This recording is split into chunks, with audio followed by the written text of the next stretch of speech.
इंतखाबी रियासतों में मुहिम पकड़ गई जोर। वजीर आजम नरेंद्र मोदी ने आज छत्तीसगढ़ में की विजय संकल्प महारैली। आंकड़ा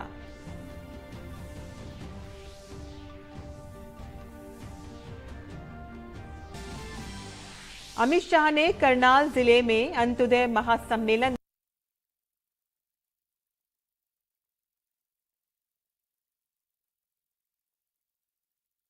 कि हरियाणा में पिछले 9 सालों में आई है इनकलाबी तब्दीलियां। ईडी के सामने पेश केजरीवाल। बीजेपी ने आबकारी मामले पर किया एहतजाजी मुजाहिरा। दिल्ली सीएम को बनाया निशाना, कहा कि ईडी के सवालात से क्यों भाग रहे हैं कट्टर ईमानदार केजरीवाल। टीएमसी एमपी महुआ मोइत्रा लोकसभा की अखलाकियात कमेटी के सामने हुई पेश। कमेटी के सामने रखा अपना बयान। उन पर रिश्वत लेकर पार्लियामेंट में सवाल पूछने का है इल्जाम। दिल्ली एनसीआर की हवा हुई जहरीली। फिजाई आलूदगी पहुंची खतरनाक हद तक। अब सांस लेना भी हो रहा है मुश्किल। माहिरीन ने मास्क पहनने का दिया मशवरा। अमेरिकी सदर बाइडेन ने कहा कि बंद किया जाए इजराइल हमास तनाज़ा ताकि यरगमालियों को आज़ाद कराने का मिले वक्त। आज रफा क्रॉसिंग के जरिए गजा से बाहर लाए जा रहे हैं 60 से ज्यादा ममालिक के 7,000 शहरी। और team India cricket world cup के सेमीफाइनल में पहुंचने के इरादे से आज वानखेड़े स्टेडियम में श्रीलंका के खिलाफ खेल रही है मैच। आज की जीत भारत को पहुंचाएगी सेमीफाइनल में। श्रीलंका को सेमीफाइनल की उम्मीद बरकरार रखने के लिए आज का मैच जीतना है जरूरी। आदाब नाज़रीन, खबरनामे में आपका इस्तकबाल है। मैं हूं साइमा खान। अब खबरें तफसील से। वज़ीर आज़म नरेंद्र मोदी अपने छत्तीसगढ़ के दौरे पर आज कांकेर पहुंचे। पीएम नरेंद्र मोदी ने कांकेर में विजय संकल्प मेगा रैली से खिताब करते हुए कांग्रेस को निशाना बनाया। पीएम ने कहा कि छत्तीसगढ़ के लोगों ने रियासत में डबल इंजन वाली हुकूमत बनाने का इरादा कर लिया है।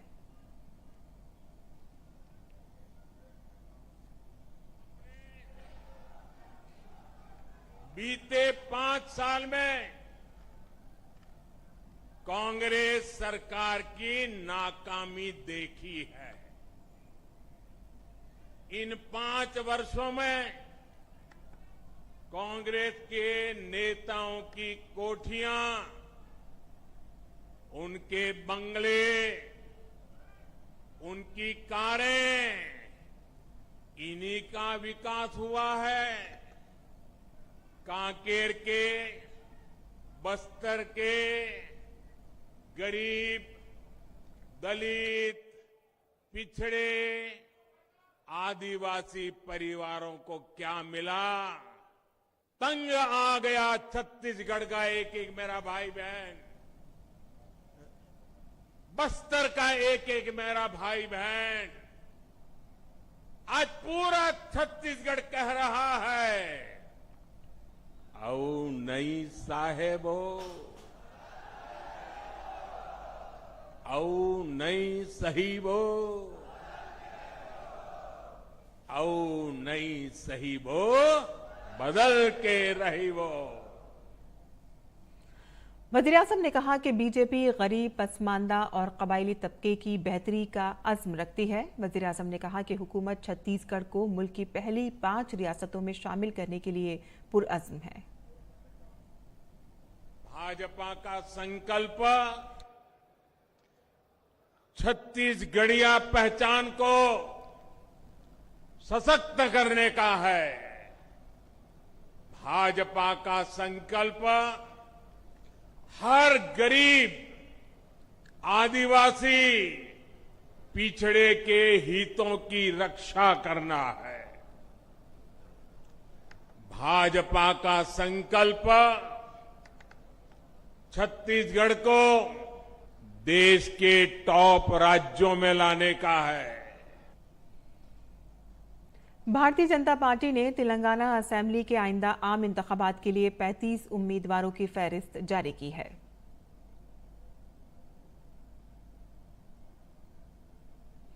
मरकजी वज़ीर दाखिला अमित शाह ने हरियाणा के करनाल जिले में अंत्योदय कॉन्फ्रेंस में आयुष्मान भारत चिरायु स्कीम का इफ्तिताह किया।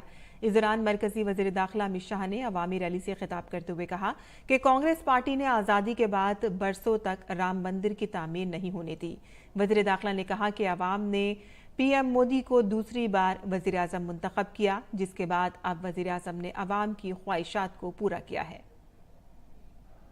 एक कांग्रेस पार्टी ने आजादी के इतने सालों तक राम मंदिर को लटका कर, भटका कर, अटका कर रखा। हरियाणा वालों ने मोदी जी को दूसरी बार प्रधानमंत्री बनाया। मोदी जी ने इसका भूमि पूजन किया और 22 जनवरी को उसकी प्राण प्रतिष्ठा भी नरेंद्र मोदी जी करने वाले। मेरा आप सभी से आग्रह है कि अपने परिवार में जो बुजुर्ग है, ये तीर्थ यात्रा योजना का फायदा लेकर सभी के सभी लोग पहले रामलल्ला के दर्शन करने जाए। मरकजी वज़ीर दाखिला अमित शाह ने कहा कि हरियाणा में पिछले 9 सालों में इनकलाबी तब्दीलियां आई हैं। यही हरियाणा है जहां गीता को भगवान श्री कृष्ण ने करोड़ों लोगों के कल्याण के लिए उद्घोषित किया। यही हरियाणा है जो कृषि और डेयरी का कीर्तिमान गढ़ने वाला राज्य बना, और यही हरियाणा है जो भारत की भूख मिटाने के लिए अन्न का भंडार बनकर समग्र देश के गरीबों के पेट में अन्न पहुंचाने का काम करता है। ऑपोजिशन पर निशाना लगाते हुए अमित शाह ने कहा कि कांग्रेस ना तो हरियाणा का भला कर सकती है और ना ही मुल्क का। कांग्रेस पार्टी कभी भी ना हरियाणा का विकास कर सकती है, ना देश का विकास। विकास छोड़िए, देश को सुरक्षित नहीं कर सकती। ये कांग्रेस पार्टी जिनके शासन के अंदर आए दिन पाकिस्तान से आलिया, मालिया, जमालिया आते थे और बम धमाके कर चले जाते थे। तेलंगाना में असेंबली इंतखाबात के लिए तशहीरी मुहिम जोरों शोर से जारी है। कांग्रेस लीडर राहुल गांधी ने तेलंगाना में इंतखाबी तशहीर की। राहुल गांधी ने तेलंगाना के वजीर आला के चंद्रशेखर राव पर हमला बोलते हुए कहा कि उनके कुंबे ने 1 लाख करोड़ रुपए चोरी करने के लिए कालेश्वरम मंसूबे को एटीएम के तौर पर इस्तेमाल किया। और आगे बढ़ते हैं, जहां वजीर दिफा राजनाथ सिंह ने बेंगलुरु में इंडिया मैन्युफैक्चरिंग शो 2023 से खिताब करते हुए कहा कि मुल्क की सनत वहां की तरक्की में बहुत अहमियत रखती है। वजीर दिफा ने कहा कि मुल्क के सकाफती विरसे के तहफ़्फ़ुज़ में जुनूबे हिंद का एक खास मकाम है। मेरे हिसाब से दिल्ली अगर पॉलिटिकल कैपिटल है, बेंगलुरु देश का टेक्नोलॉजी कैपिटल है। इंडिया मैन्युफैक्चरिंग शो के माध्यम से मैं भारत की और विशेष तौर पर साउथ इंडिया की रिच इकोनॉमिक लेगेसी को देख पा रहा हूं। भारत का सदर्न पार्ट हमेशा से प्रॉस्परस रहा है। राष्ट्र की कल्चरल हेरिटेज को सिक्योर रखने के लिए मैं दक्षिण भारत यानी साउथ इंडिया को भारत का एक कल्चरल फोर्ट्रेस मानता हूं, सांस्कृतिक दुर्ग मानता हूं। और आज दिल्ली के वजीर आला अरविंद केजरीवाल को इन्फोर्समेंट डायरेक्टोरेट ने दिल्ली एक्साइज पॉलिसी स्कीम के सिलसिले में पूछताछ के लिए तलब किया था, लेकिन केजरीवाल ने ईडी को तहरीरी जवाब भेजा और पूछा कि उन्हें किस हैसियत में समन भेजा गया है। आम आदमी पार्टी के कन्वेनर या वजीर आला की हैसियत से केजरीवाल ने यह भी लिखा है कि नोटिस गैर कानूनी और सियासत पर मबनी है। उन्होंने कहा कि वो इंतखाबी रियासतों में इंतखाबी मुहिम में मसरूफ हैं। इसी दौरान कहा जा रहा है कि वो मध्य प्रदेश में इंतखाबी मुहिम के लिए रवाना हो गए हैं। शराब घपले में केजरीवाल के रवैये पर सवालिया निशान उठाते हुए बीजेपी के तर्जुमान संबित पात्रा ने केजरीवाल पर पूरे मामले में मास्टरमाइंड होने का इल्जाम लगाया। संबित पात्रा ने कहा कि दिल्ली के वजीर आला केजरीवाल का ईडी के समन पर नहीं पेश होना उनके खौफ को जाहिर करता है। अरविंद केजरीवाल ईडी के समन से भाग रहे हैं। अरविंद केजरीवाल सच्चाई से सामना करने से भाग रहे हैं। He does not want to face the truth. जांच से भागना एक तरह से ये एक्सेप्ट करना होता है कि हां मैंने गलती की है। कमेटी के सामने, ईडी के सामने, एजेंसी के सामने पेश नहीं होना, ये एक तरह से कहीं न कहीं डर को दिखाता है, स्वीकृति को दिखाता है कि हां मैंने गलती की है। और एक तरह से आज ये कहना अतिशयोक्ति नहीं होगा कि दिल्ली के शराब घोटाले के किंगपिन अरविंद केजरीवाल ने ये स्वीकार किया है कि हां शराब घोटाले में मेरा हाथ है और इसके पीछे जो बेतहाशा भ्रष्टाचार हुआ है उसमें मैं भी शामिल हूं। बीजेपी के तर्जुमान ने कहा कि शराब घपले में 338 करोड़ रुपए की मनी ट्रेल की बात सुप्रीम कोर्ट में सामने आई है। ये करप्शन की शुरुआत का सिर्फ एक हिस्सा है। मनीष सिसोदिया के बेल पिटीशन को रिजेक्ट करते हुए सुप्रीम कोर्ट ने जिस प्रकार की टिप्पणी का प्रयोग अरविंद केजरीवाल के मंत्री के खिलाफ, पूर्व मंत्री के खिलाफ किया है, एक तरह से सुप्रीम कोर्ट ने सिद्ध किया है कि लगभग 338 करोड़ रुपया का मनी ट्रेल तो स्थापित होता है।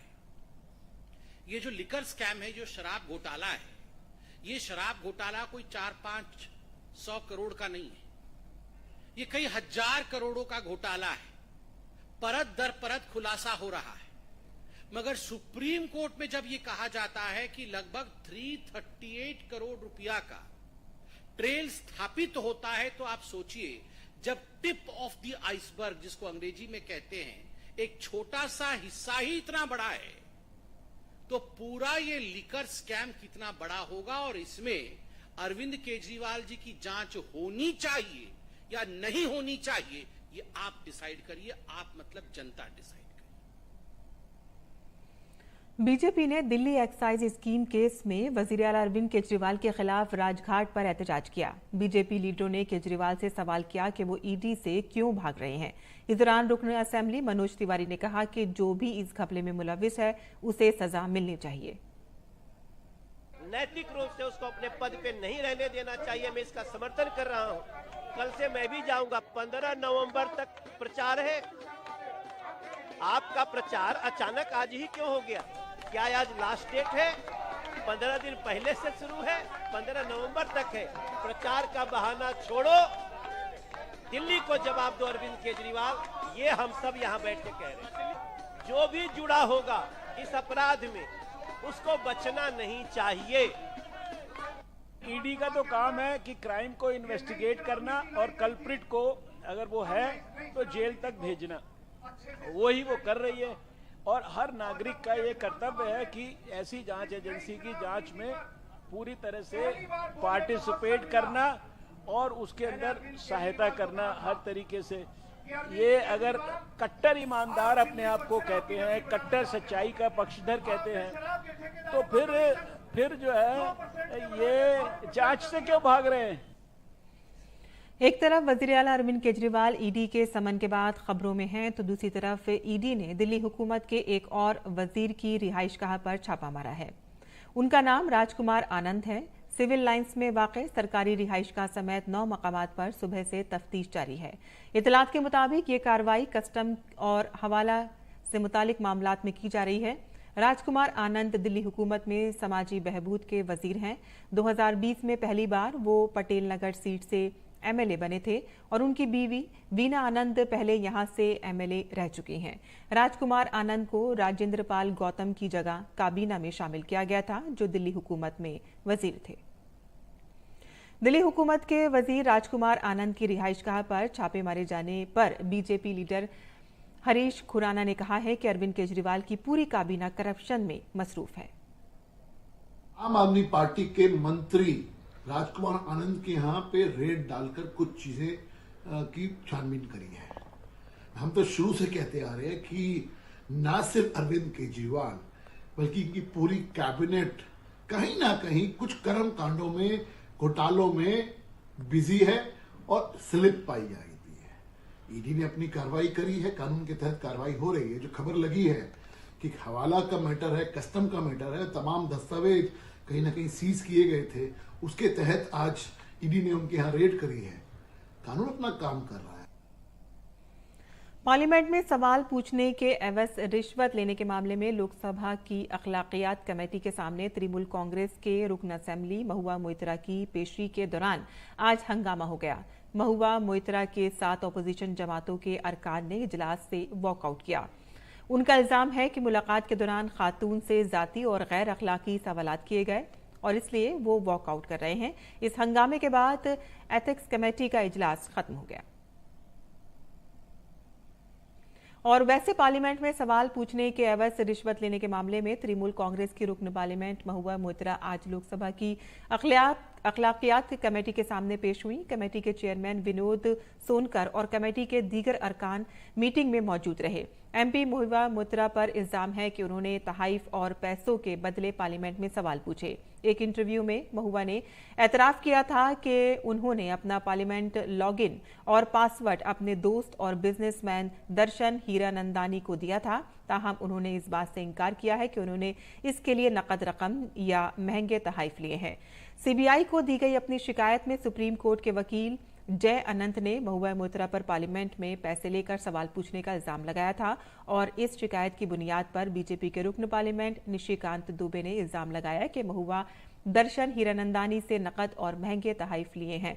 उन्होंने लोकसभा स्पीकर से महुआ को मुअत्तल करने का मुतालबा किया और इससे कबल लोकसभा की अखलाकियात की कमेटी ने जय अनंत और निशिकांत के बयानात रिकॉर्ड किए हैं। रियासतों में इख्तरा को फरोग देने के लिए नीति आयोग 6 नवंबर को तमाम रियासतों को एक प्लेटफॉर्म पर लाने जा रही है, जिसमें मुख्तलिफ रियासतों की इख्तराई पॉलिसियों पर तबादला ख्याल किया जाएगा। नीति आयोग की कोशिश है कि हिंदुस्तान का ग्लोबल इनोवेशन इंडेक्स में कम से कम 10 मकामात का इजाफा किया जाए। इनोवेशन मिशन के मिशन डायरेक्टर चिंतन विष्णु ने इसकी तफसीलात बताई। पिछले 6 सालों में इंडिया ग्लोबल इनोवेशन इंडेक्स पे 81वें स्थान से 40वें स्थान पे पहुंच गया है। अगर आपको टॉप 25 देशों में जाना है अगले कुछ सालों में, तो ये स्टेट्स और यूनियन टेरिटरीज को इस मूवमेंट में पूरी तरह जुटे बिना ये काम हो नहीं सकता है। अगले हफ्ते नवंबर 6 से 8 तक बेंगलोर में हम कर रहे हैं, जहां सारे स्टेट्स और यूनियन टेरिटरीज के गवर्नमेंट के ऑफिशियल्स जो उनकी इनोवेशन इकोसिस्टम बनाने में जुटे हुए हैं, ये लोग वहां आएंगे और अगले कुछ सालों की स्ट्रैटेजी पे बातचीत करेंगे और बनाएंगे। और ये पूरी गुफ्तगू आप इकोनॉमी टुडे के प्रोग्राम कल सुबह 9:30 बजे देख सकते हैं। आगे बढ़ते हैं, जहां उत्तर प्रदेश के वाराणसी में वाक़े ज्ञानवापी मस्जिद कॉम्प्लेक्स में सर्वे के ताल्लुक से एएसआई ने वाराणसी के डिस्ट्रिक्ट जज की अदालत में एक दरख्वास्त दी है, जिसमें ज्ञानवापी के सर्वे के लिए मजीद 15 दिन का वक्त मांगा गया है। आज दिल्ली में भारतीय पार्लियामेंट में खवातीन का किरदार के मौजू पर एक प्लेटिनियम जुबली तकरीब का एहतमाम किया गया। तकरीब में नायब सदर जमहूरिया जगदीप धनखड़ ने कहा कि हिंदुस्तान ने G20 चोटी कॉन्फ्रेंस का कामयाबी से इनेकाद किया और अफ्रीकी यूनियन में G20 का रुकन बनाया। Contribution this man of destiny, Shri Narendra Modi, has made for Bharat. Look back last 3 months only. Don't go behind. We had such a successful organization of G20. Where did we have it? In Bharat Mandapam, one of the 10 topmost convention centers of the world. What did we negotiate? Delhi Declaration. What did it indicate? We got African Union as a member of G20, a global impact. Government e market place के CEO Prashant Kumar Singh ने बुध को एक press conference की, जिसमें उन्होंने कहा कि government e market place से सर्विस सेक्टर में खरीदारी भी तेजी से बढ़ रही है। हमारे नुमाइंदे ने सीईओ प्रशांत कुमार सिंह से खुसूसी बातचीत की है। By the CEO of GM, welcome to Doordarshan, sir. So, what are the services that you will be offering through, and you have been offering, and what has been the addition in the last couple of years, and how has the response been? Services came in 2 years after inception of GEM. So in 1920 we did a modest service procurement, primarily for manpower hiring and vehicle hiring, the traditional ones. But then in the last 4 years, the growth has been phenomenal. And today I can very proudly say that any service required by the government is today available on GeM. Be it a specialized service, be it a very technical service, be it a financial service, it is all available on GeM. If we talk of figures, in the first year when services were introduced, we did procurement of about 3,000 crore, which was just about 13% of our total procurement. In the current year, we will touch about 1,50,000 crore of service procurement alone, which will be around 50% of our total procurement. So the journey has been phenomenal. Going forward, again, we'll see whether we can delve into niche areas also and provide services for the government. What are the challenges that you have faced so far with respect to, there are traditional methods of procurement, especially by the state governments. How are you overcoming that? Initially, the challenge is only regarding the mindset, because everybody is scared of a new system. I mean, when the mobile phone came, people could not use it properly. But today it has become a part of our life. So it is how comfortable you get with the system. So one is that mindset, overcoming the mindset. And the second is demonstrating the advantages. So when we go to a state, we tell them that, look, these are the procurements done by you in the last 2 years. And this is the procurement done by a similar government, maybe a neighboring state, on GeM.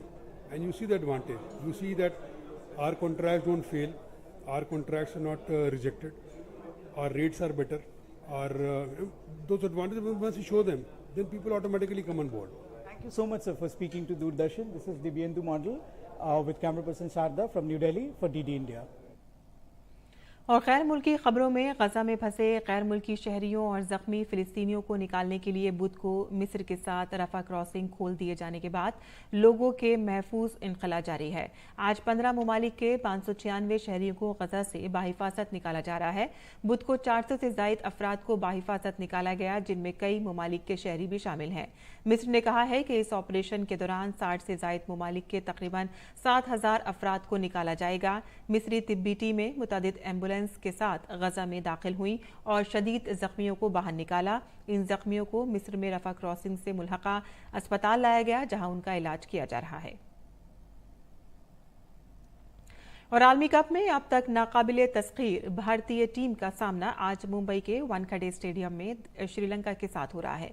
Sri Lanka toss जीतकर पहले गेंदबाजी कर रही है। भारत ने अब तक 6 wicket के नुकसान पर 336 रन बनाए हैं। शुभमन गिल ने 92 रन बनाए हैं। भारतीय टीम की कोशिश होगी कि इस मुकाबले को जीतकर सेमीफाइनल में जगह बनाने की।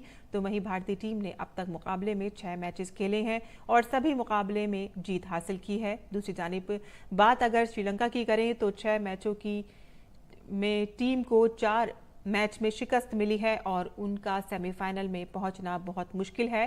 टीम को गुज़िश्ता मैच में अफगानिस्तान के हाथों शिकस्त का सामना करना पड़ा था। ऐसे में श्रीलंकाई टीम भारत के खिलाफ कोई गलती करना नहीं चाहेगी।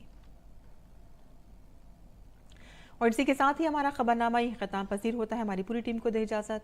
आदाब।